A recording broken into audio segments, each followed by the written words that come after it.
நிறம் பார்த்து வாக்களிக்கும் காங்கிரஸ். தோல் நிறத்தை வைத்தே குடியரசுத் தலைவர் தேர்தலில் திரௌபதி முர்முவை காங்கிரஸ் தோற்கடிக்க முனைந்தது. பிரதமர் மோடி பேட்டி.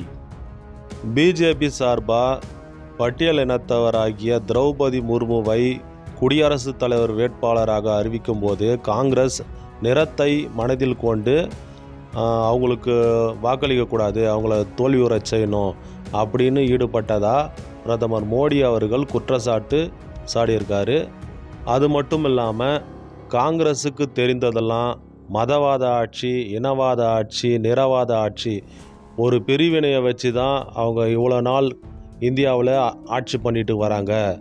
50 ஆண்டு காலமாக இந்த பிரிவினைவாத ஆட்சி தான் பண்ணுறாங்க. அதாவது பிரித்தாளும் கொள்கை மூலயமா இந்தியாவை ஒரே குடும்பம் மட்டும் தொடர்ச்சியாக ஆண்டுகிட்டு வருது. இப்படி கடுமையான விமர்சனங்களை முன் வச்சிருக்காரு. இதற்கு காரணம் ரீசண்டாக சாம் பிரிட்டோடா என்ற காங்கிரஸ் நிர்வாகி ஒருத்தர் வட இந்தியர்களை வெள்ளைக்காரர்கள் போல இருக்கிறார்கள் என்றும் தென்னிந்தியர்களை ஆப்பிரிக்காக்காரர்கள் போல இருக்கிறார்கள் என்றும் கூறியதின் விளைவாகத்தான் பிரதமர் மோடி அவர்கள் இவ்வாறு கூறியிருக்கிறார்.